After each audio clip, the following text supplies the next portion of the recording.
I was going to say, have you already warned Taryn that as soon as that red light is on, everything is public domain? Public domain. Yeah. Well, if you've listened to the show, you know we don't hide much. Yeah, I like the frozen. I might face. have to though. Right. Oh goodness. I'm just setting my phone to do not disturb because of course. Yeah. Yep. Inevitably I'll have. Well, that should get out of jail free. I mean, when we ask the really hard question, you say, "Oh, sorry, phone call." Yep. Oh, sorry, it's my mom calling. Gotta take that real quick. Telemarketer here in California. Carry on. Well, last time, Sean, when it was Tamara and I did a podcast with Andrew, and you were back end, so you were producing, so your voice was there, your presence was there, but we didn't have you in the mix. So that's right. No, he's had a promotion. Hey, the real challenge is here is having a face for radio. Then it's and we're going to record the video. It's that's just the rare treat for our YouTube folks that are. Where they can pause and search in your background and figure out I know. Yes. I mean, we were talking about this the other day. How few people do this. To me, it's one of the pleasures of seeing a true background. Yeah. Yeah. Absolutely. I mean, but you have yours. I mean, the camera setting that you have, Andrew, you're a little out of focus in the back. Yeah, your books I know. Are a little See, out of focus. if you're really good, I can just. I can take it off. But then, if I was watching that, I would literally probably be which is why I'm doing much that. Yes. data. Right. Yep. Well, it's funny because I do that too. I use the the Apple built-in little feature, the little what do they call it? The portrait, the fake depth of field. And just to soften it just a little bit, because if it goes, I don't know, I don't need to rehash this, but I have a massive disdain for myself using virtualized backgrounds, because also as a bald person with headphones on, it's a window to whatever the real background is. That's right. So if you have this cool this beach in Bali or something, and then right around between the headphone arm and my head is nope, that's the back of Sean's office. I won't stand for that break of the illusion. It just. Oh, rotoscoping. Yeah. I had we did a lot of glue screen, green screen and blue screen. Right. I like glue screen. Glue screen's the new thing, man. It is. Everyone's doing it. It's a screen made of glue-ons. So who knows what that is like. It's a sticky concept. It's a sticky concept. Oh my goodness. Oh gosh, we're going to go down bad pun land. I know. Hey, that's where I like to live. So that's perfectly fine. I live at the cul-de-sac of cheesy dad puns. That's my wheelhouse. We had this set where it was a rooftop set, completely built on a stage, and it was sort of a newer makeshift stage and we had blue screens all behind it, but we were supposed to be on a skyscraper or a rooftop in New Orleans. And we had fight scenes up there, and we had special effects of a guy coming in as this hawk and then, transmuting into this person. And so just the rotoscoping of how, of getting, all the artifacts that were popping up in every frame. And I would go through frame by frame. Nope, artifact. And I'm how is this my job? But that's, independent directing. But yeah. You're of course, that's what AI is going to do. Well, no, I know. Right. No, seriously. I thought, and I also had an errant wig that I had to deal with, where my lead character had cut her hair between the two movies, and so she had to wear this long red wig, and the hairline of the wig was really problematic, and so I spent weeks in the color studio with my colorist, hand basically painting out the the hairline in each shot, and I'm that's what AI is for now. Right. Well, I feel like those are those moments when you're I'm a good person. What did I do to deserve this punishment of sitting here going frame by frame, removing? And the colorist I was working for, he had been a colorist on Terrence Malick's movies, and I was you are an artist. You are here with me. At least he's getting paid. I wasn't. It was just worse. Exactly. Mine was a fixed salary for post-production, no matter how long it took. Right. But yeah, he, I felt really badly. I'm like, your skills are being misused right now. Yeah, there you go. Well, and I mean, that's a perfect, you set us up, Taryn, up for a perfect segue into actually starting our episode. Right. Okay, which down. I, again, if you listen to the show, I could just do an entire show of nothing but an unintroduced cold open, and I would be fine with that. One day, Sean, you'll get your wish. I'll be allowed to do that. But no, I think this is perfect. So I think because we have Andrew, this is so much fun. Again, this is our second episode back to back where we have guests. Yes, that's unusual and a treat. So yeah, I say we just jump in and get going. I agree. Let's do it.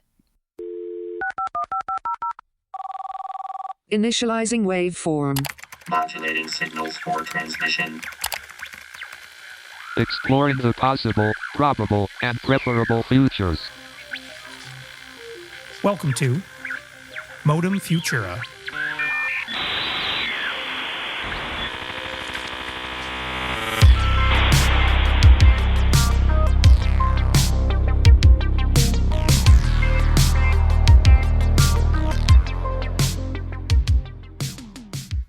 Welcome to Modem Futura, the show that explores the intersection of technology, society, and the possible, probable, and preferable futures, asking deep questions like what will it mean to be human in the future?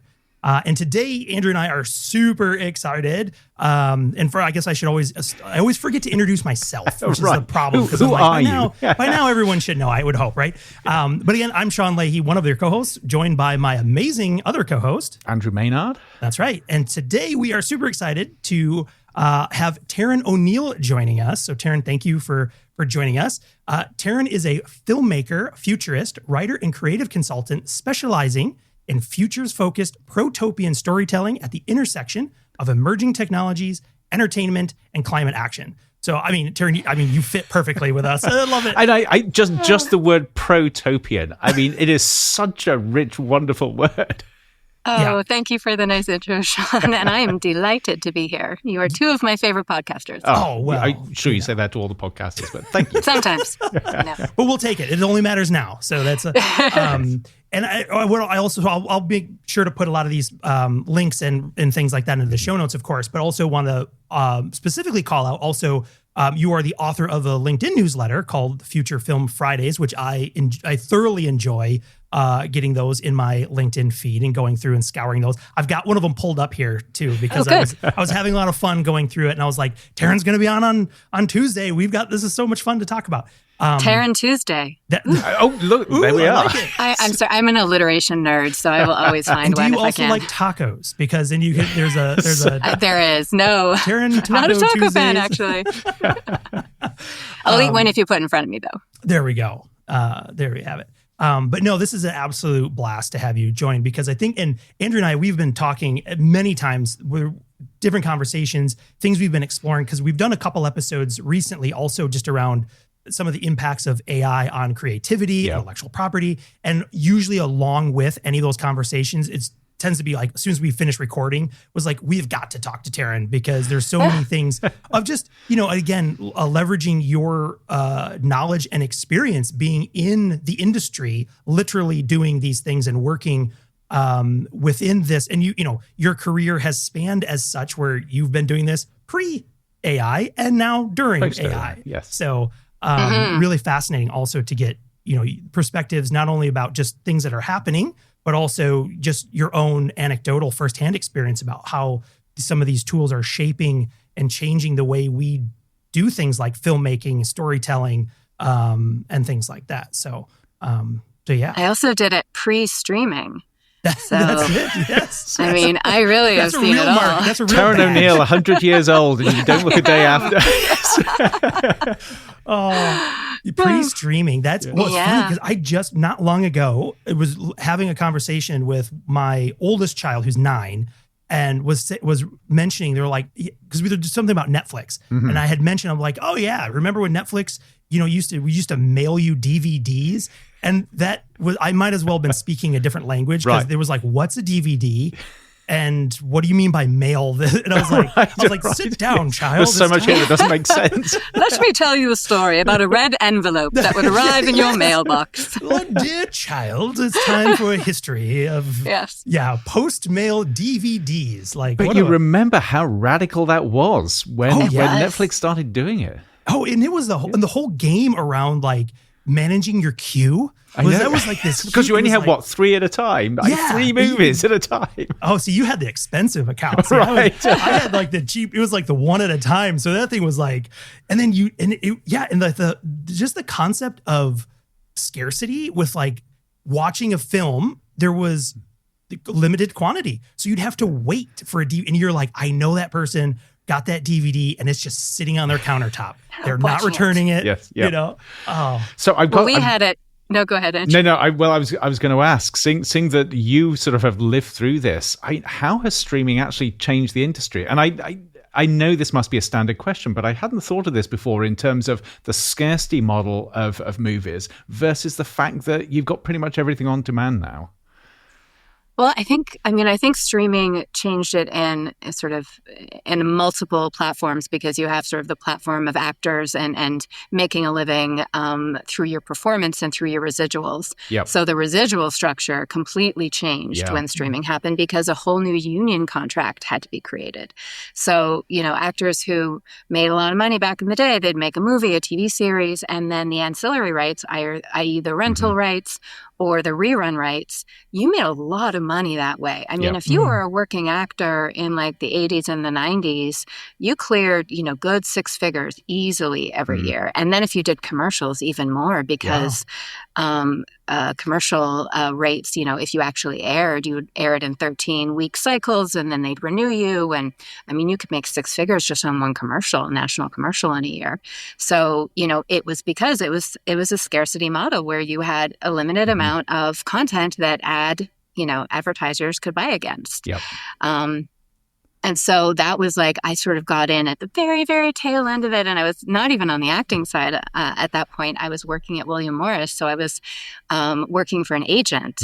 She was a literary agent and repped movie writers and directors. So I was seeing these writing deals where you'd make, a spec script would be sold, sent out to all the producers or the studios and they would make, they'd have a bidding war and then it would be $400,000, for first draft and a rewrite against, $1.5 million if the movie got made. I mean, it was like, there was money.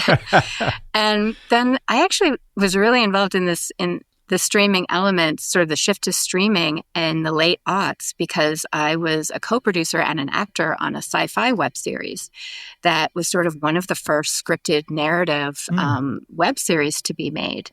And it was really at an interesting time where YouTube didn't even have a good video player. We built our own video player. Oh, yeah. We didn't use Vimeo. Like there wasn't a standard high quality video player. And we had really smart tech guys that we got in collaboration with who built us a player on our dedicated website. Wow. Yeah. Yep. And so we were trying to drive traffic to a website to, watch on our own player that we owned. So that was a really interesting place to be because then I sort of had a front row seat of sort of all these indie creators that were using these new, HD digital cameras that, were affordable-esque and there was, red rock mounts that you could use a film lens on. Yep. And you just had, consumer-ready tools that you could edit and finally distribute, these products out there and projects.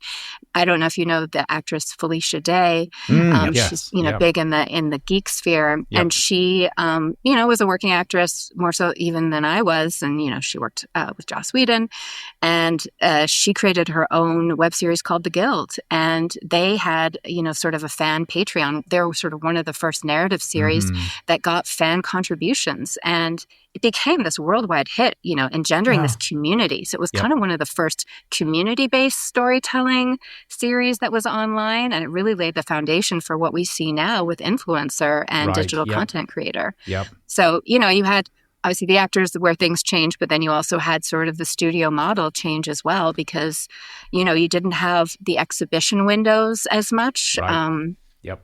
it's, it obviously changed a lot during the pandemic, where you'd have co-releases both in the theater and streaming, but now you have a much abbreviated window between when you release it in theater and when it goes on streaming. Now there's no urgency, really, because in like 3 weeks it's going to be on streaming somewhere. It's just whether or not you want that in-theater experience or not.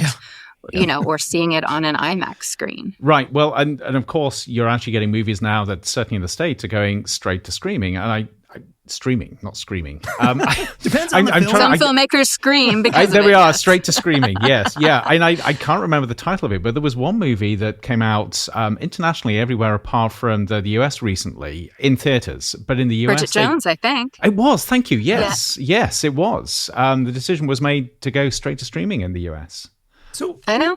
Yep. And I've heard everyone's like, why? Yes, and it totally throws it off my radar if it doesn't. Maybe I'm conditioned because I've been in the business for so long that, it's like you have that little, if you see something coming into the theater, there's a threshold of quality that you assume it has. Right. But here's the crazy thing with that as well. So yes, if it was in the theater, my wife and I would have gone to see it. We only heard on the grapevine that it was streaming on one particular platform that we actually had to take out a new subscription for in order to see it. And so the barrier to actually seeing that movie was immeasurably higher than it would have been in olden times. Interesting. Yes. Yeah. Well, it's and weird. How was your experience watching it? Oh, I actually thought it was a good movie. I mean, if you're into the series, it was very poignant. I would have loved to see it in the theater. Yeah. Did you second screen at all when you were at home? I have to put my phone like so far away, and I try to like create this ritual around me, but it's so easy not to. Yeah, I know. No, we didn't. We're usually pretty good in terms of watching and not using the phones. But I will tell you, talking to my students, because I teach this class where we watch movies in class, the number of students that tell me it's the first time they've actually watched a movie from beginning to end without doing other things at the same time. I know. Yep. Yeah. Well, I was gonna say too. So one, this has kicked up a whole bunch of some thoughts, some questions, and a lot of feelings. Well, so it's interesting because one, I do think it's interesting where you start second guessing whether with a film if it even has a theatrical run, right? You start going, well, does the studio not have faith in it? So I feel like there might still be a stigma of when back in the day before streaming, when things went straight to VHS or whatever, because you're like, you're like, oh, that's a made for TV. I know. Right? So that like made for threshold. TV, yes. MOW movie of the week kind of thing.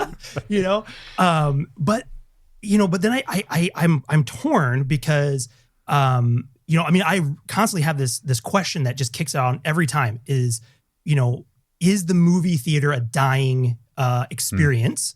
Or will it, transition to a more niche experience, Andrew, like for yourself, where you're like, you want to go and experience cinema in that way with sitting with people and in this large environment with the power of the screen and the audio and things. But then I was just at the movie theater this weekend with my kids. We went and saw the Minecraft movie, which was, that was a fun little ride. And of course, there was people talking through the whole thing, a kid kicking the back of the chair the whole time. And the whole time I'm sitting there, the only thought in my head was, I could have waited a week and seen this at home. Oh, no, that's so sad. But and the other piece too, I think that's changed a lot. I think with some of these, I would say like the award seeking film experiences, right? These massive stories that are coming out of big producers, even now streamers who are putting their films in theaters so that they can be eligible for awards and things. These things are like 3 hours. And, it is hard to sit through. We've got to have this debate about length because I'm one of these people that appreciates a long movie, but there is so much pushback against that. Taryn, coming from the industry, I love being taken into a world for an extended period of time if it's done well. Like The Brutalist was incredibly long, and I loved. I thought it was sweeping and a beautifully constructed film. I think that we need that. We need big type big, long, epic movies. I agree. And then with we you. need small digital content. yeah. You know, it's for sure. Yes. Yeah. Yes. And that's why I like the choice, because if I'm going to go to, like, what I don't want to do is go to a theater where someone's talking and kicking my chair, and then have a forced intermission as well, right? Because that movie was goodness so me, long. that puts you back. When was the last time you saw a movie with a forced intermission? The Brutalist has one, really? it? See, I Did didn't go. it? Oh, Yeah. I didn't see it in the theater. Yeah, the Brutalist has a forced intermission because of its length. Huh. But again, and this is the other thing that's happened to me. And to be fair, a lot of this is a side effect of just the age of my kids and just the craziness in our household. Is like, I watch movies 20 minutes at a time. Like, it's like, made it 20 minutes. I'm falling asleep. Pause. I'll pick that up tomorrow. So, I was talking about my students in my class. Actually, I'm now beginning to discover that it's not just students. Yeah, no. So maybe it's a, Andrew, you and I will go and watch movies together. And Sean, yes. Maybe one day you will be able to watch them with us. Yes. I go to the grown-up table. When you're grown up. When I grow up a little bit. Right. Andrew and I will have a tea afterwards and have a conversation. Meanwhile, I've gone off and done other things. But it's not for a lack of wanting. Like, I do miss the cinematic experience a lot of times, but I'm like, in just like the pace of thing, I'm like, this is what I've got. I've got 20 minutes before I need to be asleep. Otherwise there's no way, But I would also say, there is an art movie making where I have watched 3-hour movies where time just goes just like that. You are so immersed, you don't realize it. And I've watched an hour and a half movies where I'm looking at my watch every 5 minutes. Yep. I was just having this conversation with a girlfriend of mine who's a big cinephile. And with another friend, we were talking about Honora. And she was like, one was a huge fan, one was kind of mediocre fan. And she was like, but it certainly flew by for a 2.5-hour movie. And I'm like, that wasn't a 2.5-hour movie. And then we pulled it up. We were like, holy crap. Yes, it was. And I'm like, that pacing of that movie, you were in the driver's seat that whole time. It was so fast paced and you were engaged in every interaction, no matter what you sort of, thought of the movie. But it was, it kept you along, and the pacing of it just was breathless in a way. Yeah. Well, I think one of the films, I'm trying to complete blank on the name. I want to say Band of Brothers, but that's the HBO series. What was the Tom Hanks World War II massive epic? Gosh. Saving Private Ryan. Saving Private Ryan. Thank you. I'm not quite sure where you get Band of Brothers from that. I was thinking. Okay. It's same producers. Same producers. There we are. Also, some of the best TV, I would argue, some of the best TV ever made. Yeah. But I remember that was a film, right? And that was a 3-hour. And that was back when I think 3-hour films were pretty rare. Yeah. And it was one of those things, it was like when, the movie, when the lights came on and the movie was over, you peeled your fingers off of the armrest because you were clenching it. And you're just like, same thing. You're like, how did 3 hours go by? Like, my body hasn't moved in this entire time. Yeah. But I want to, so Taryn, let me ask you this, because you mentioned second screening. And I had saw this news article, and then I saw you had it in your Future Film Friday piece too. There's a new, is it a horror movie, Megan? The new movie? So, which I'm not going to see. I can't watch horror movies. I'll just admit that right now. Is this the original Megan, or is this a... It's the sequel. Oh, it's the sequel. Right. Okay. Yeah, Megan 2.0. Okay. But it's what I think is really interesting, and I'm curious, just one, this is an experiment, but also playing with this idea of sort of fracturing that traditional, all of your attention must be on the first. And for people who don't know, the second screen, right, just to back up for a second, is when you're watching, for example, a movie or a film, and you're using another screened device like your iPhone or a laptop or something. But this idea that there's an intentionality with that second screen, that it becomes in some ways a interactive or a participatory experience that allows you to engage with part of the film. And there's a piece of that I find really intriguing. But also I wonder if it'll just devolve into just complete chaos. Will people not even pay attention because they're like, oh, chatbot. Oh, look. Well, now I got to handle it. Cause that's what happens to me is you go to your device and you're like, oh, look, a red dot. What's that? Right. What's that? Squirrel. Come back. And you're like, then 2 hours goes by and you're like, did we just watch a movie? Right. And then wouldn't you want to go watch it again because you want to have that experience again? So I think there, two parts. One, just as a disclaimer for the Alamo refusing to allow cell phones because they're very strict about not allowing cell phones during movies, and so they are not. Apart from the fact you need to use your cell phone to order food. I was gonna say, how do you order your food without a cell phone? At the Alamo? Really? I don't know. Yeah. Maybe they have like a thing, Maybe it's like, I don't know. Actually, no. That's this is a very a question good I've had for a while. I'm going to our equivalent of what used to be the Alamo, where yes, you're not allowed to use your cell phone, but you still need to use it to order food. Sorry. Anyway, telepathy has evolved at the Alamo. But carry on about the second screen. Yes. So it's a new product from Meta. So this is an integration into Instagram, and so you're using Instagram to be able to activate Megan the chatbot through your DMs, basically. So you are and you're getting behind the scenes looks, and so this is fully geared towards a younger audience, towards a Gen Z, a Gen Alpha, people who are just inherently on their phones anyway when they're when they're watching a movie. And so I think that I would assume that there's going to be some monetization involved down the road after there's traction with this. And I think Blumhouse, they are the producer distributors of all these sort of really popular new form of horror movies. And that company has really been sort of future adoptive of new technologies when it comes to immersive, especially.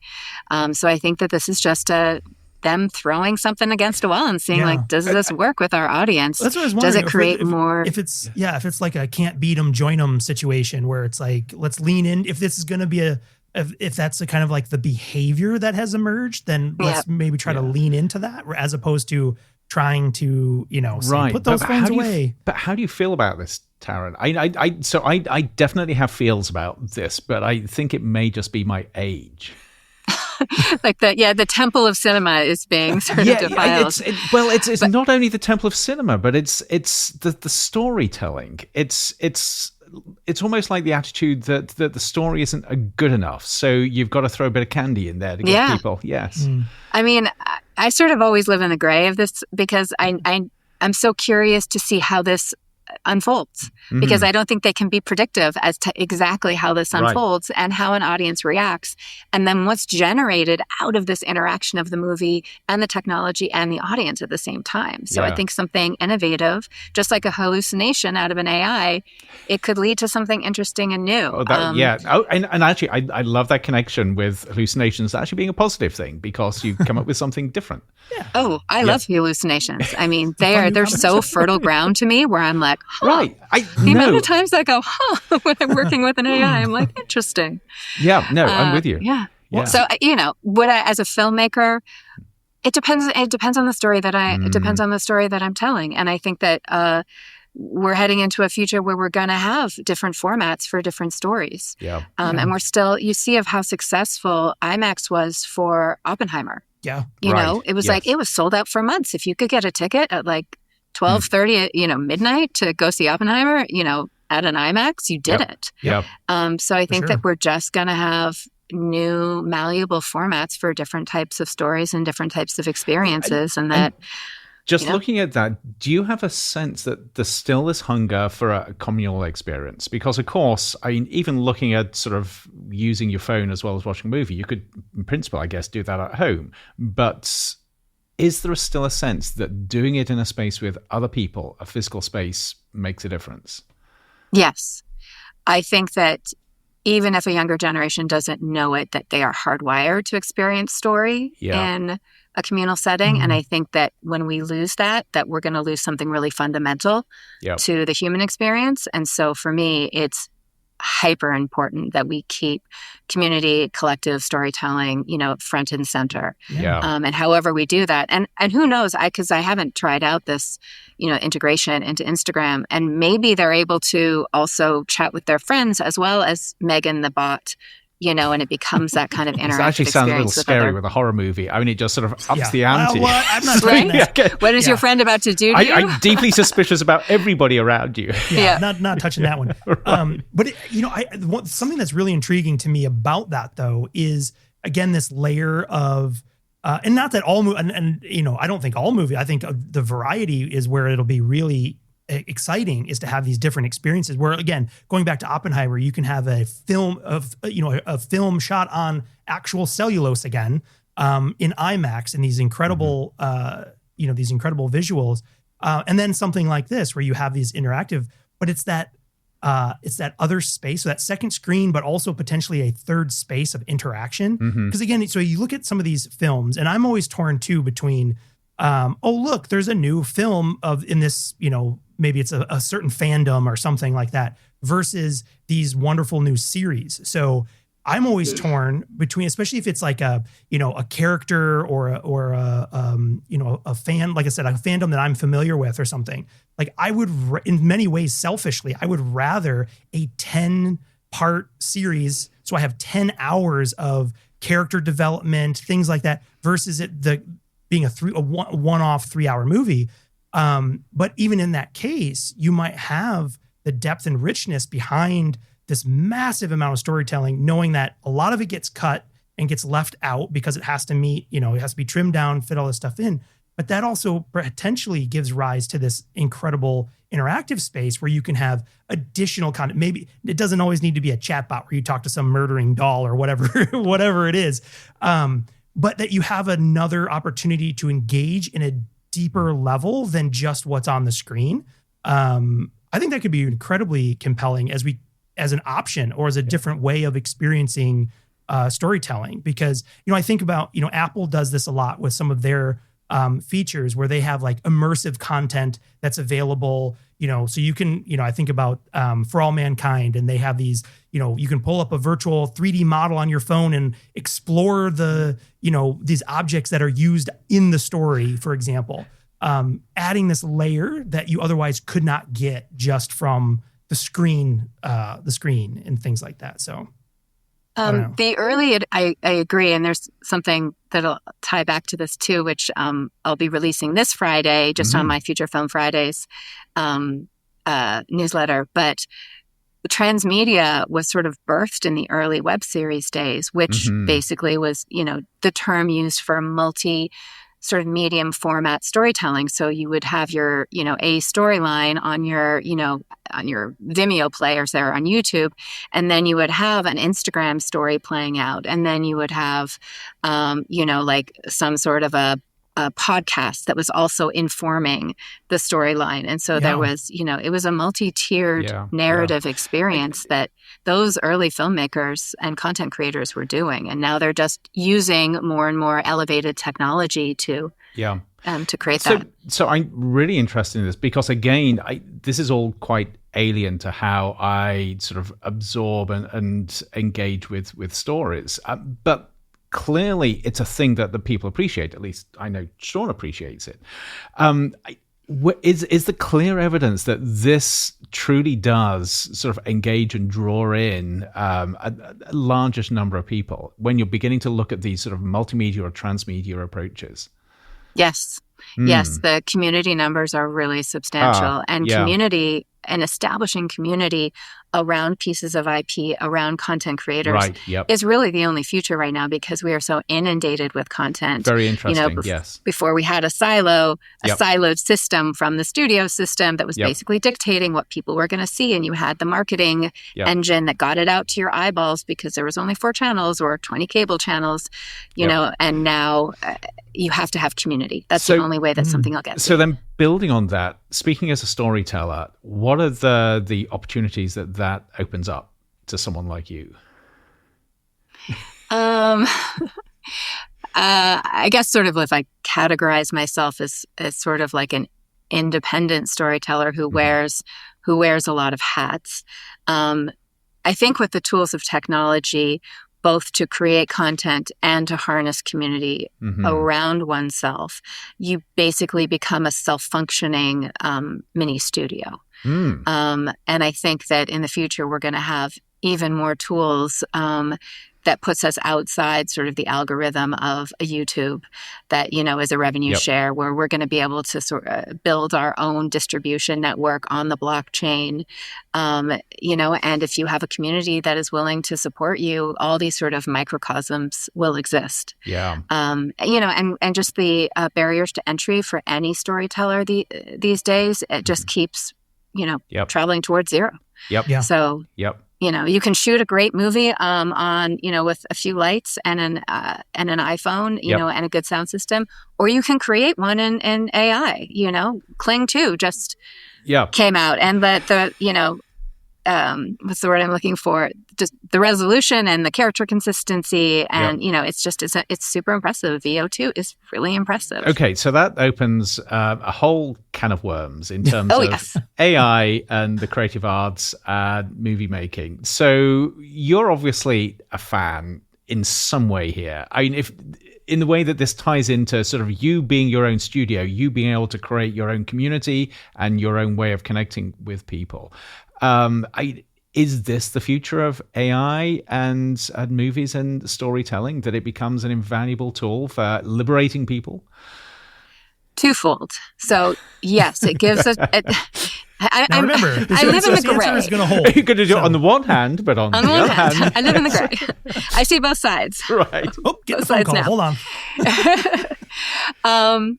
So AI is inevitably going to be added into the production and post-production workflow. Yep. That is a given. Yep. Movies are too expensive to make right now. Mm-hmm. There is just not the return on a $200 million movie that then needs a $200 million marketing budget. It's, if we want these kind of epic tentpole movies to still exist, and I think we need them, because I think just as we need niche indie content to serve a specific small audience, we need a really large epic narrative to connect a large audience so that we have a water cooler moment. Yep. We're going to have immersive content. We're going to have personalized content, but we still need that really big, expensive Hollywood movie. Yep. I believe this anyway, because, to build a proper ecosystem, a proper constellation, you need the big tree, or you need the center star. Right, to hold things up. Yes. Yep. Exactly. Yep. And so just like, what James Cameron said in his article, production's really, the budget has to be cut in half. Yep. And visual effects is so expensive. And it's so expensive because it's so labor intensive. Yep. And the time it takes to design these, to render them, oh my gosh. And then you render them and you see, and it's one pass, and you're like, okay, Right. well, I need to do this, this, and this, and this. And you have 8 passes, just of one shot. And how many sequences do these big movies have?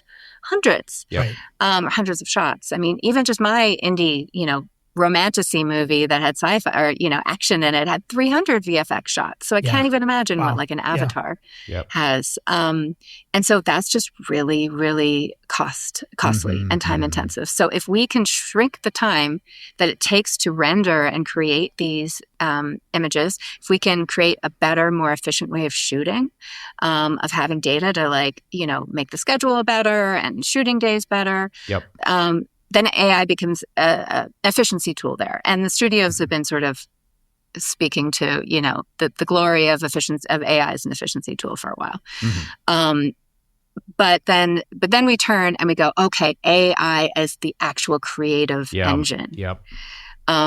And there are a lot of artists out there right now who are experimenting left, right, and center with every new video generator that comes out. And there's a new iteration of it every 3 weeks. And I mean, I can barely keep track of it, let alone be experimenting with all of it, because I have, it just seems to me that other things, but also it seems to me you've got that second screen.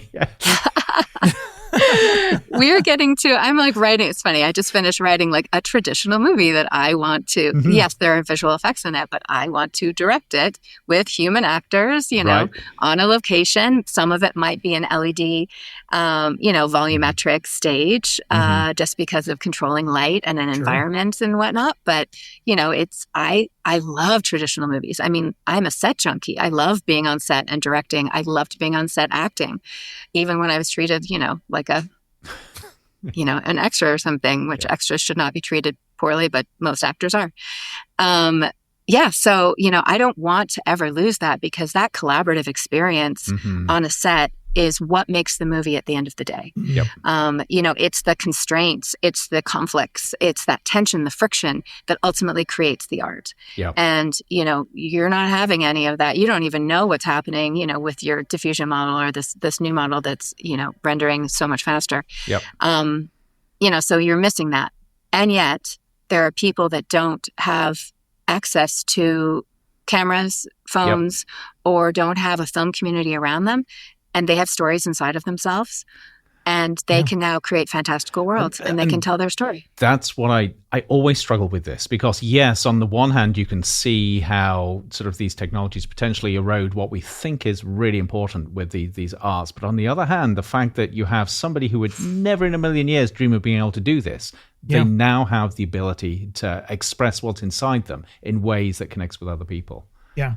Well, I think Hollywood will now be an idea more so than a place, I think, because I really feel like, storytelling will take on more of a global paradigm shift. It will be this global mosaic I'm not sure of whether stories. to be scared of that or excited about it. The idea that Hollywood becomes an idea that spreads and you can never kill.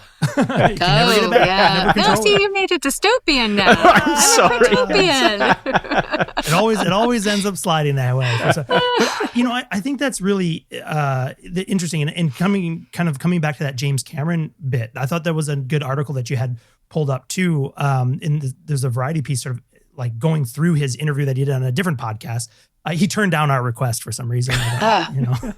He was washing his hair that day or something. I don't know. But and again, it's interesting coming from someone like James Cameron, who he'll be remembered, of course, for all of his films. But I think just as equally, he's a inventor, an entrepreneur who has envisioned these. And listening to him talk about his history, I think is fascinating too, because he's often a creator who has come up with a story that he wants to tell, and he's up against a technical limitation of he can't tell it the way he wants to. So his career has been, well, let me go build the thing that I need to make it so I can tell the story the way I want to tell it.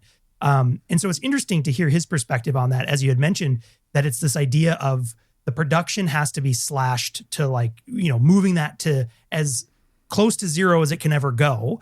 So that not to replace the humans who are making the stories, because he talks a little bit about that too, of, as you were mentioning, it's that tension, it's that life experience where these things, the emotion comes through in the storytelling, but that these AI tools will expedite the technological grind, if you will. Like we were talking right at the top about the amount of labor, and if you've never had to go through frame by frame in a shot, right? And remember, one second of film can have many frames, and going frame by frame, doing the same repetitive task over and over again.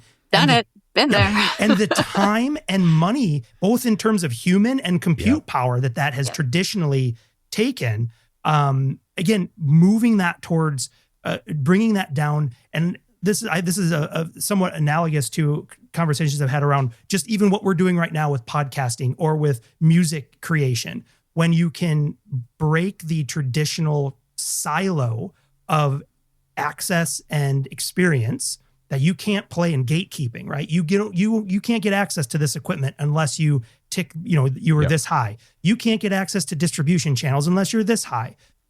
Breaking that down and sort of flattening that area allows for this incredible creative energy to start to bubble up, just as you guys were sort of mentioning before, in places and with people that otherwise would never have the access to be in the Hollywood system or have access through film school or whatever, that it allows.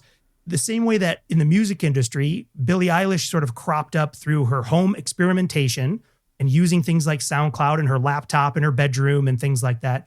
I get really excited about the potential for these amazing stories that have yet to be told, that some kid somewhere right now sitting in their bedroom is having these ideas with no budget, no film production experience, but will soon with these tools have an ability to at least get a first concept out there to see if it can grow. And I think that's really exciting. But I've got to ask, sorry, go ahead, Taryn, then I'll ask my question. Yes.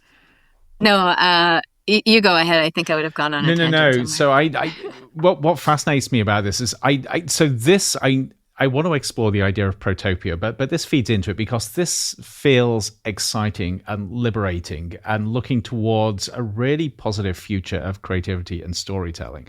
But I have to wonder whether it's a blip and we'll see the commercialization come in, so that sort of what commercial entities can do with the tools is so much better and bigger than the individual can do, that the individuals are pushed out again. And the reason I say this is it feels a little reminiscent to what we saw at the beginning of YouTube. So sort of between sort of 2005 and 2010, you had this explosion of home creators suddenly realizing that they could express themselves in ways on YouTube that got them massive followings. And it was grungy, it was authentic, it was sort of slightly sort of flaky, but it got people in terms of that storytelling. And then the big commercial producers moved in, and these days it is incredibly hard to get traction on YouTube if you don't have a lot of money behind you. And it worries me that the same thing will happen with some of these tools we're seeing. But it also begs the question, how do we avoid this? How do we make sure that these emerging tools truly do democratize storytelling in this way? Makes me think of how what I saw happen in YouTube and sort of the early web series days was that the way that Google built the algorithm, it rewarded consistency and like uploading every day. Yep. So when you create a web series, it's like a scripted narrative web series similar to a TV series. You probably had 20 episodes because they were shorter episodes. Yep. And you'd, release one every couple days and then you were done. Yep. Where suddenly this new sort of shift of content creator called, the influencer, the YouTuber, the vlogger, yes. We're uploading videos that were kind of wild and funny and wacky every day and sometimes twice a day. And that repetition was rewarded. So it was the algorithm that basically was saying, oh, you're bringing eyeballs every day, where quality was not rewarded. Right. Yes. Maybe quality was rewarded by stickiness with creating a fan community around the quality of the content, but not around the personality. Right. And today we're looking at research that is showing, Deloitte did a big research piece, study that was released, I think, about 3 weeks ago, that showed that YouTube content creators are more valued by an audience, it was a certain sort of younger audience, than any movie star. Interesting.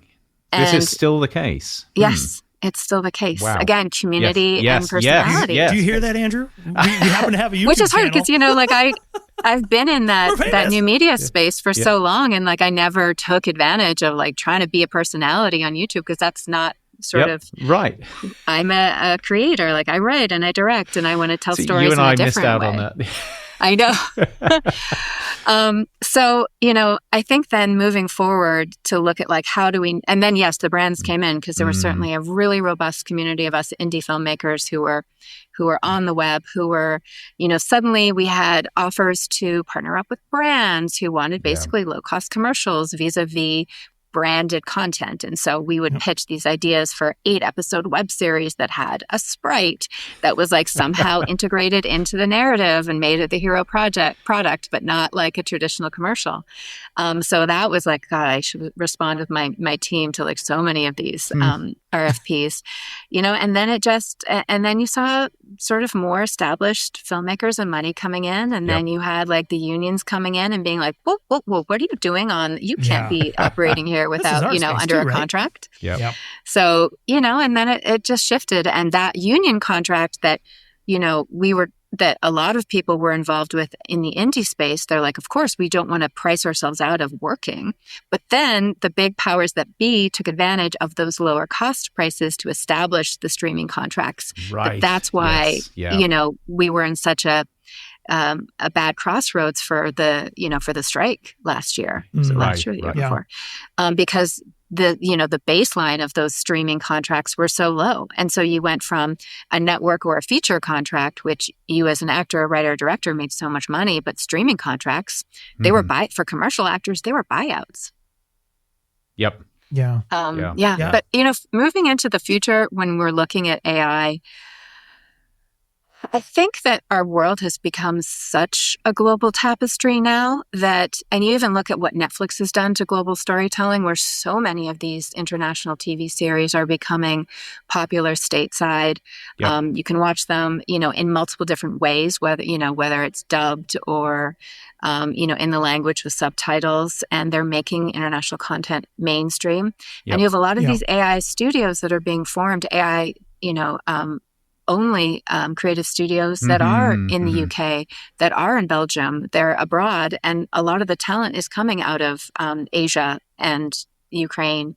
Yep. So I feel like we're already broadening things enough to create it internationally. And so I don't think there's going to be this sweeping in and controlling of content like there was on a single platform like YouTube, because, you're going to have an AI that can build you a distribution model on top of an existing, platform or something. Right, so you're going to be in control, not just of your own content, but of the distribution. So this feels sort of quite revolutionary. In a good way. We're edging close to this idea of protopia, but I'm actually surprised to hear this, and I'm gratified, because I have been worried about how AI is going to disrupt things. But the story you're telling is one of liberation. Maybe some of the big actors are going to have to rethink how they do things, but it is spreading the ability around to create content that is going to connect with people and resonate with them. Yeah. And I guess that gets you back to community. Yeah. Well, and Andrew, it's interesting when you were asking about that too. One of the things that came to mind in terms of films. Now, granted, this is not somebody in their basement making a film, but I think I've shared with you before how much I enjoyed Godzilla -1, for example. Yeah, and you got me on. I love that movie. Yeah, yep. And I saw it in the theater. I saw it I saw it twice. The first time I saw Godzilla -1 color. So the first time I saw it was in black and white. It was beautiful, fantastic experience. But also, again, what the demonstration there of what you can do with a very lean budget compared to these big, summer blockbuster, $200, $300 million movies, they made with basically like $10 to $15 million. And you're like, it was so powerful as a film. It was so entertaining. It was so fun. I think also that gave me a lot of hope too, that with these technologies, with these tools, it enables these monolithic tentpole films to really catalyze more creativity, more storytelling, and things like that. And then, because also what I think about too, and Taryn, I'm curious to get your take on sort of like an ethical conundrum here, right? So using AI in the filmmaking process to enhance things. So not necessarily like whole cloth creating something out of nothing. But like if I return back to The Brutalist for a minute, I know there was a lot of controversy in that as well for using an AI tool to enhance the accents of the actors, right? So they spoke what they spoke, and then there were, post-processing tools used to create a more authentic accent for the actors. So taking their thing and kind of manipulating it. So there's that piece. There's also the piece of like, impersonating people's voice and things. But then I go to the other side and look at some of the work somebody like Peter Jackson has been doing using artificial intelligence to restore documentary work. So the work that he did on the Beatles documentary, Get Back, is tremendous. If you haven't, anyone, even if you're not a Beatles fan, which I don't know how you can't be, but go watch it. It's tremendous the way they basically watch these home videos. All of a sudden you're captured, and it's incredibly interesting how they were able to reconstruct a lot of this lost information. And then he has the other one that was earlier than that, the World War I documentary. Yes. Drawing a total blank on the name. They Shall Not Grow Old, which took a lot of existing World War I footage, which of course, and I don't know if you know what the frame rate of those cameras were, but it was like 10 frames a second, 12 frames a second. So when you play those back in 24 or 30 frames a second, which you'd see on TV nowadays, it creates this like silly looking sped up thing. So they were using these advanced tools to not only do color correction, but also fill in and create frames that weren't there. Yep. So that when it was played back, it had the smoothness of, realistic looking motion. And so I'm just curious from your perspective, either just anecdotally yourself, or what you're sort of, if you can feel a temperature in the industry around when and how to apply these tools to either take someone and take something that wasn't and make it so, like an accent, versus filling in potentially or restoring old footage. Like, where do you find the balance between when and how, when to use it and how heavy to use it? Like, how do we navigate that? I think we're all doing it at I'm going to write your answer down. Different frame rates right now. Some are using, like the Vision Pro 90 frame rates, for each of the cameras, but each of the screens. But it's such a good question. It makes me think of also the new remastered Wizard of Oz that they're showing. Yes. Mm-hmm. They're going to show at the Sphere. And they basically, Warner Brothers worked with Google to remaster it so that it can be projected or not be projected, but, be on all of those LED high frame, high resolution LED screens up there. So what they did, they used, one of the Google engines, I guess it would have been Gemini. And then they also, building it into the model, they pulled old footage from the cutting room floor, images from like on-set photographs to build out the world so that they could have set extensions. Because something that we use a lot in film, even if it's just a low-budget movie, would be called a set extension. So you shoot something on a city screen, but on let's say a sidewalk, and you have like a long perspective down the road, and it's supposed to be in New York, but you're shooting in Vancouver or Atlanta, and your VFX artist will be able to set extend a skyline of New York in the background. And so that's what they're doing at the Sphere as well, is that they're creating huge set extensions because you're watching a scene that would have been, a shot by shot, from character to character with editing, and now you're watching it in one take. So they're having to then create the background that you maybe saw in one of the shots, but it's there for the whole scene. And so I'm really going to be interested to see how that how that plays out.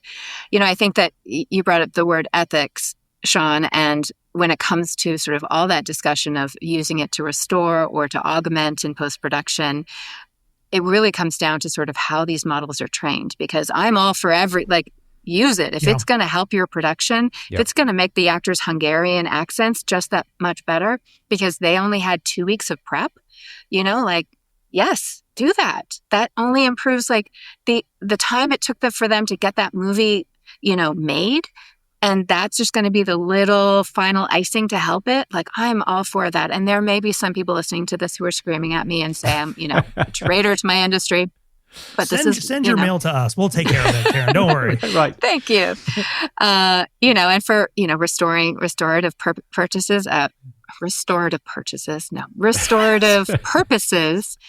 I think it's so exciting. I mean, I think I love what we're going to be able to do in augmented reality, where we're going to be in a city, say you're in Paris and you're wearing, some form of AR eyeglass, and then you can overlay different times different times in history to be able to learn that way. I think that's incredible. But it's about how the model is trained. Yeah. So is it an ethical model? And it feels like a lot of this comes down to the purpose of what you're trying to do. So if storytelling is the purpose, if it's getting something out of your head, your ideas into somebody else's head, it sounds like all of this is just part of the storytelling process. But if storytelling isn't the purpose, if the purpose is showing how brilliant an actor is, and I'm actually not quite sure that this makes sense, but I'm sure some people think this way. Yes, of course, you'd say it's unethical if you are focusing on the actor or actress and you're augmenting them. But surely at the end of the day, it's about the storytelling, not about the person or the ego. Or am I completely off base there? No, I think that's a good read of the situation. Yeah. It makes me think of this story that I wrote that hasn't been released yet because it's for a project with the Near Future Laboratory, but it's kind of a Vanity Fair style interview with an actress in the future who has been basically canceled because she has a BCI implant, and the media and the fans are saying, "Oh, you don't deserve this award that you got for this retelling of Hamlet because the BCI and brain-computer interface affected your ability to convey emotion. So it's not your real emotion." Right. I know that actually it illustrates the point perfectly, where if we get hung up on the process rather than the purpose, you end up having these discussions about things which actually I'm not sure are relevant to the effect you're trying to get through the storytelling. This is one of sort of my core beliefs these days, is that storytelling is the most powerful operating system that we have. Yes. and as human beings. Yeah. And so we need to cultivate it and we need to evolve it, because right now it is like an 8-second dopamine hit on our phones, and we need to like create it as to be that collective community ritual again. It's So the tool do we that need allows storytelling literacy? Do we need to teach people how to understand and receive and tell stories? I think you could teach an excellent class with that topic. Maybe focus I on will the pop future. in as a guest lecturer occasionally. But of course, this feeds into sort of your focus on protopia rather than dystopia. So, and I know Sean has got his list of things he wants to talk about. But I'm going to hijack this now because this fascinates me. Because this is a big debate that's been going on for quite some time now, whether dystopian movies, and you can think about science fiction, but it also extends to other areas, whether telling stories of bad futures is actually healthy, and whether we need to make that switch to telling stories about positive futures. And I must confess, I'm on the fence here because I like a good dystopia. But of course, a lot of what you do is about trying to tell stories about positive futures. Well, I would say you were really on the other side of the fence before. So I've kind of helped to move you to like the middle, which isn't very comfortable. But, I'm glad that you're there. Good. We'll do a little swing seat, Right. Next time we have you back, I'll be a little bit further. Yeah. Further. Yeah. Now, the first, I fell in love with sci-fi, with dystopian stories as well. Mm-hmm. And, some of my first real passionate sort of connections with sci-fi were in the cyberpunk realm, like William Gibson books. Yep. And those are quite dystopic. Yep. So, and then the first web series that I co-produced, that was a post-apocalyptic drama as well. So like, as a creator, and even my short film Live is very Black Mirror. Mm-hmm. It's easy to write those, and people just naturally gravitate towards it. Yes. But it was during the pandemic that I had this sort of about face where I was just thinking about our future, and I was like, where do we go from here? This like term kept coming into my head, like the song from Evita, as well as Martin Luther King Jr.'s speech. And I didn't know which one was coming in. But, I thought, where are we going from here? And I was suddenly like, what? I don't have a narrative blueprint. Nothing is shown. Nothing tells me where we're supposed to be going, except that all hell breaks loose. And I really had this like huge epiphany moment where I'm like, wow, we need to shift storytelling, because if we don't have a blueprint for the future that shows us how to get to something slightly better than where we at today, we are going to lose hope. Yep. And we need this. And so as storytellers, it's easier to write, dystopian, but it's sort of our responsibility to show something different. We can have dystopian narratives as well. It's great to have that as a counterbalance. Yep. But unless we show, and there can be dystopian narratives within the protopian world. I mean, we need conflict. Conflict is the driving engine of most narratives. Yep. It makes it sticky. But yeah, I really believe. But just on that point, and this is, I think, where I struggle, and I fully with you. Simply because of the power of how storytelling changes how we imagine the future and how we can imagine ourselves there. But how do you get over the challenge of that tension? Because if you tell, this is going to sound awful, and I don't mean it to sound awful, but if you tell bland stories, nobody's going to be interested. So how do you make sure these stories are not bland stories? Well, I'll give you an example of something that I'm working on. And the character sort of arrives in two parallel futures, and neither are dystopian, but neither are perfect. And so you have these containers, you have these frameworks, one that's kind of like a, tech utopian, one that's more of a solar punk, a little bit more gritty, but both are good. Right. But bad, the binary still exists. Right. But it's just like, we just literally don't even have images of what a non-crumbling city looks like. Right. Unless it's these like tech utopian, super modern blue and white, images that just seem so unrealistic and of course are very divisive. And of course, as you're saying that, I'm thinking about the sci-fi novels I read as opposed to the movies. And there are bags of sci-fi novels out there that are neither one or the other. They create futures which are quite amazing in very positive ways, and yet you've still got these stories of tension, sort of the standard sort of story arcs that you'd see anyway. But they're based in these futures which are incredibly attractive. Why have we seen no Ian Banks books, adapted? That's exactly what I was thinking. Right? Yes. I've always felt it's because Ian Banks is so complex and layered that it would take a genius to actually translate that to the film. But yes, maybe there's going to be an AI genius who can, or a massive series that we can use to explain it all. The Sean is going to sit in his basement and watch for weeks. Yes. Well, in turn, so I'm curious too if this is kind of falls into this idea. I mean, a while back, you had mentioned too that you enjoy like the hallucinations that come out of as these spontaneous new ways of thinking, or these new elements that sort of drop out of weird connections. Yes, these AI models. But I'm curious if you think, or what you think about this idea of using those AI tools to essentially find that new storytelling ground. We obviously have everything that's been produced by humans up to today, but what about this idea of trying to find something new or break these sort of new narrative grounds around this idea of storytelling by using and layering in these AI systems that might be able to create or assemble new connections or new ways of telling stories beyond like the traditional 5 classic storylines that almost any film can fall into? Do you think we are sitting at a precipice here moving into the future where these AI tools could help discover entire new sort of narrative components? Or will it just be a recursive, they'll reshuffle things, but ultimately it'll look very similar to the things that we've seen in the past? Everything will be the hero's journey. Yeah. No. Thank you. Yes. I've got a pitch for you. It's the hero's journey, but this time with AI and a second screen. There we go. I mean, I really hope so. Rich. I mean, yeah.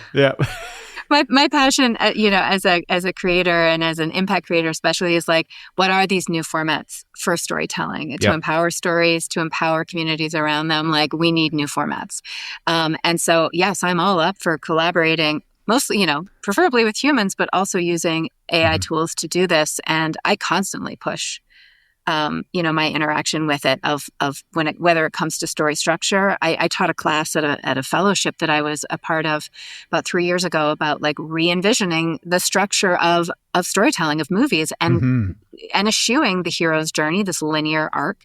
And like that was my 4th act essay that I wrote, was kind of based on that too. And I looked to nature. What are the structures of nature? A double helix, a spiral. The movie that I just finished writing, if you actually track it both chronologically and actually physically in the geography I created in the movie, it's done in a spiral. Interesting. Yeah. So, I think that story is evolving. It's always been evolving. And just like when we developed the camera, we didn't just say, okay, we're going to, film the theater. So a new evolution of storytelling came up. So. No, but it is such a good analogy. And I hadn't thought of that before. If we can actually break into something that has never existed before with AI. Yeah. And I think that we're so algorithmic these days where we're like, but we need to know what.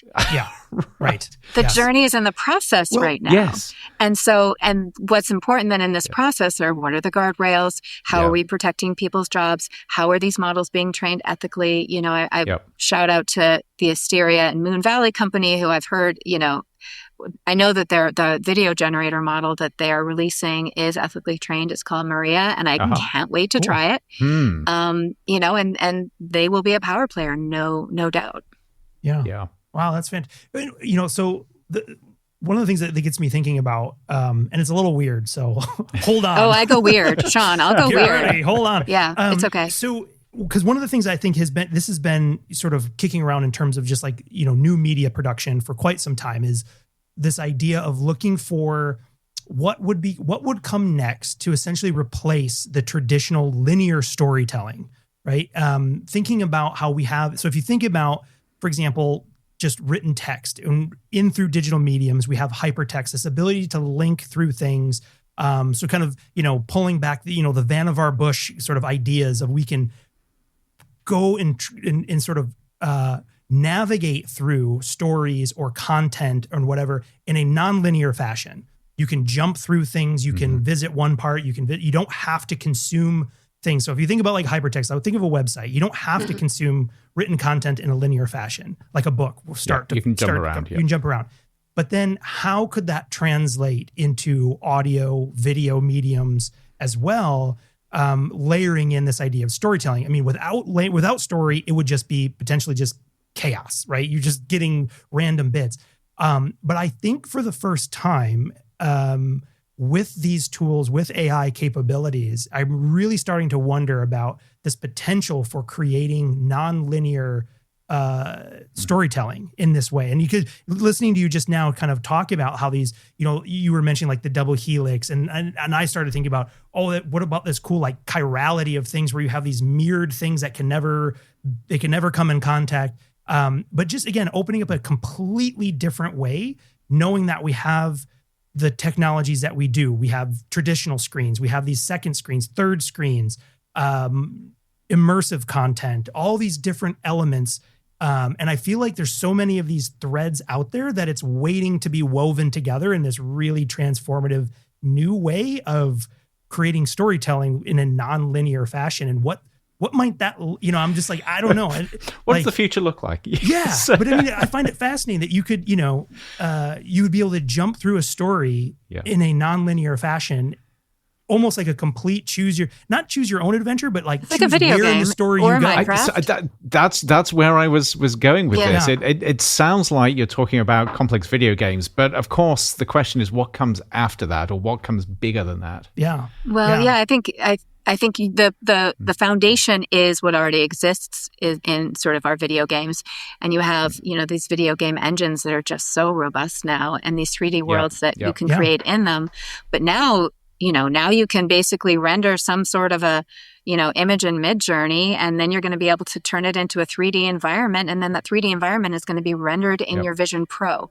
And then you fold in the storytelling, and you fold in the AI powered characters that you can interact with, and that we've been trained through video games to know that we can jump to levels. So it sort of has a multidimensional element to it, where we know we can go through floors and, jump through portals and stuff. So I think that's already trained in us. Yeah. Yep. Or this, I mean, again, this wild idea of like, I come to a theater or whatever, and the interactions I have with the film, it's a personalized experience that is only my experience. Yep. That will happen.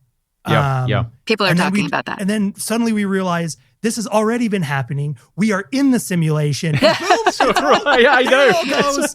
I didn't think we'd get to the simulation as soon, but here we are. Everything comes back to the simulation. We're in it.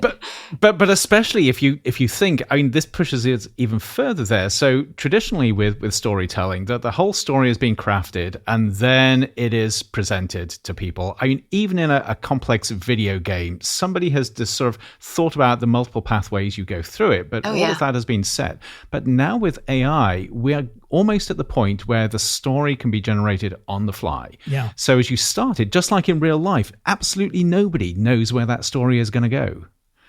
Yeah. I know. So how do you feel about this, Andrew?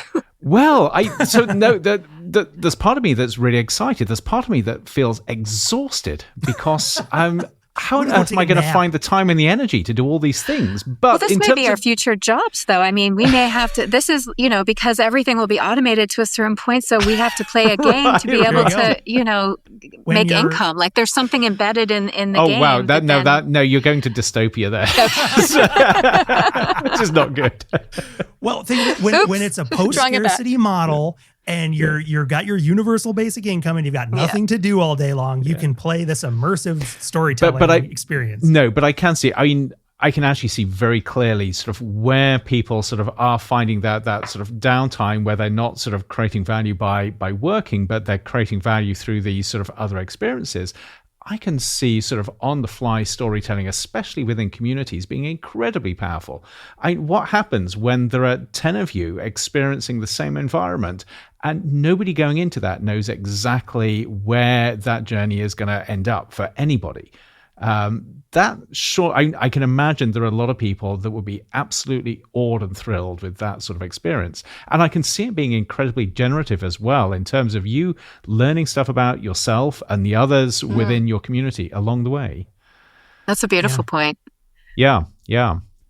And now we just have to wait and see if we get there. I know, but so why not? If you look at sort of the acceleration we're seeing with AI at the moment, you look at Dario Amodei from Anthropic talking about the compressed 21st century, and primarily talking about reset, saying what happens if so the equivalent of 100 years worth of discovery gets compressed into 10 years.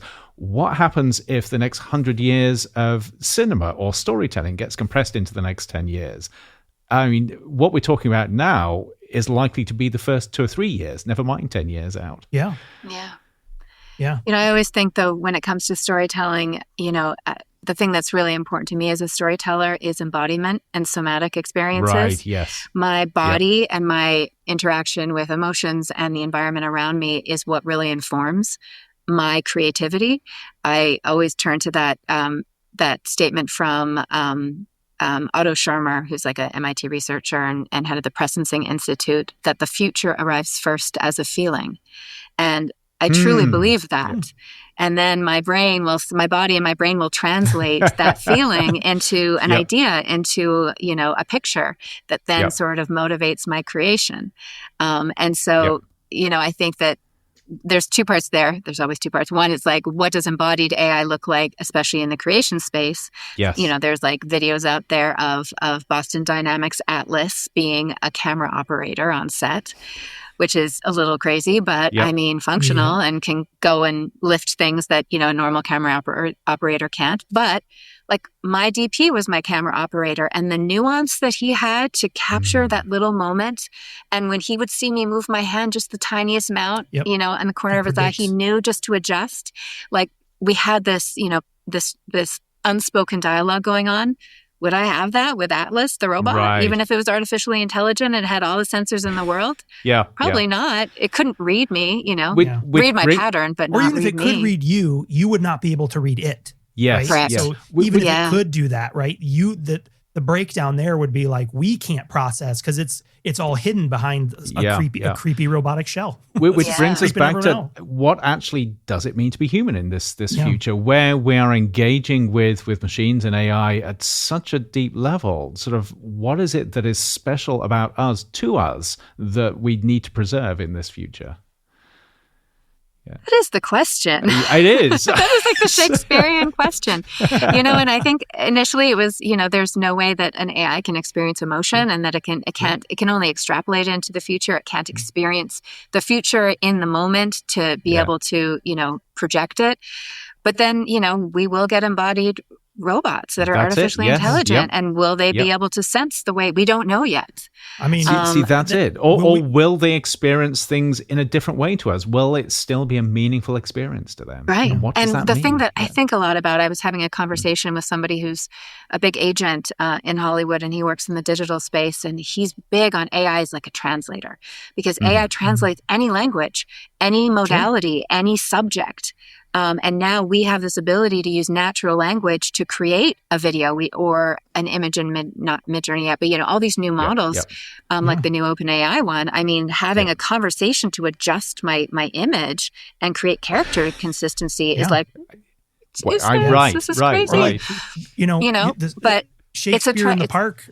Yeah. Oh, sorry. Yeah. No, it's just this idea of it being a translator. But then what happens when it develops its own language that we don't understand? When it says, no, I want to do this instead. Right. Yeah. And Eric Schmidt just talked about that at TED in Vancouver last week, or even just a couple of days ago. And that was a big concern for him, was like that would be a guardrail, that when they start having their own language that we do not have access to, that we're in trouble. See, that's it. And doesn't Eric Schmidt, isn't he also head of a company making robotic drones for weapon delivery?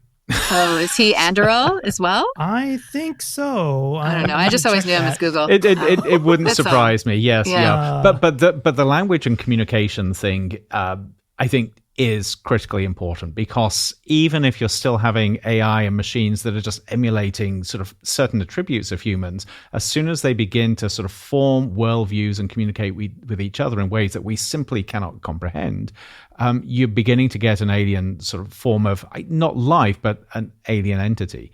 And then the big question is, how do we engage with that?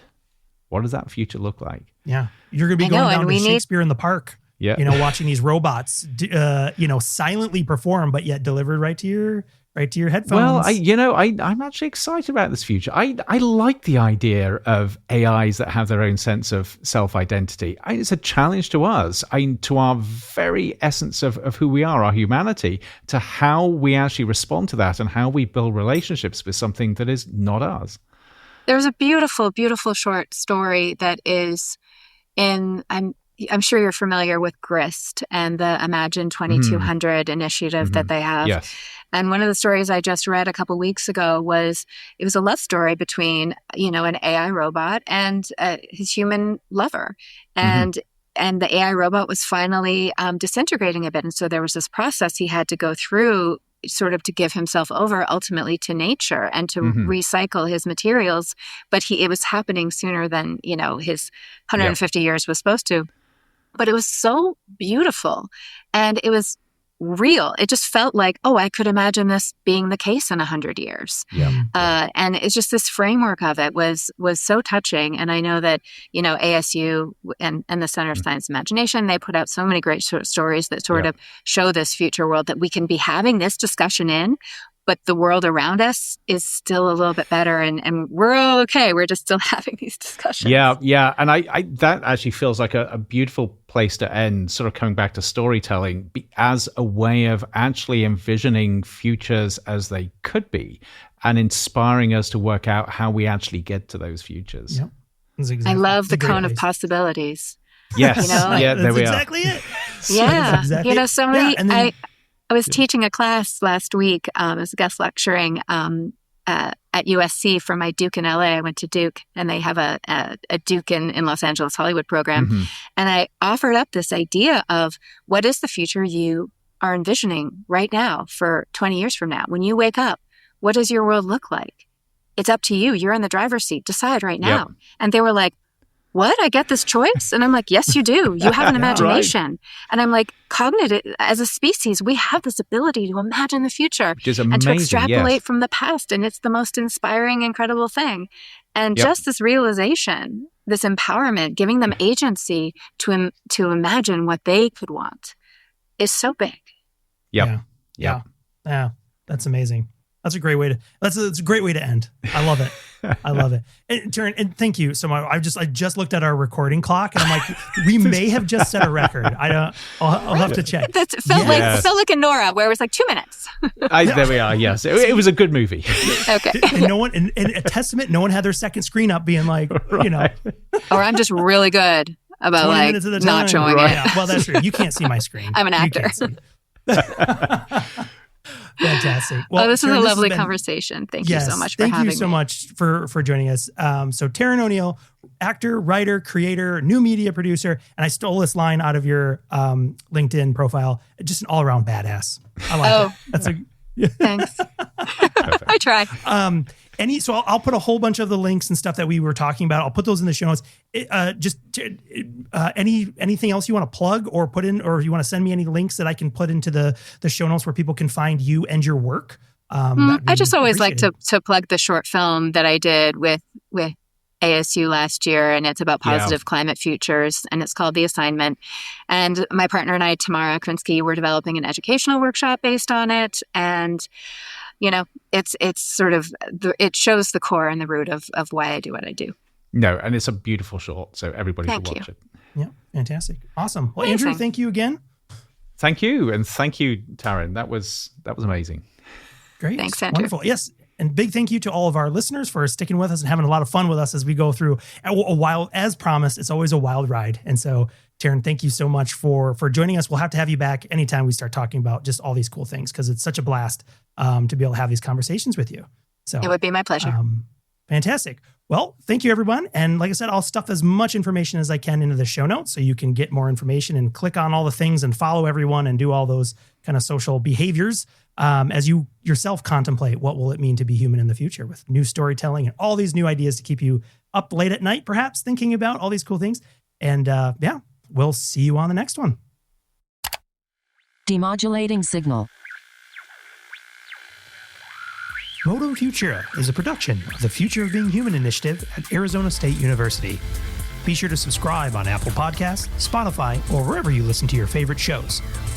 To learn more about the Future of Being Human initiative and all of our other projects, please visit us on the web at futureofbeinghuman.asu.edu.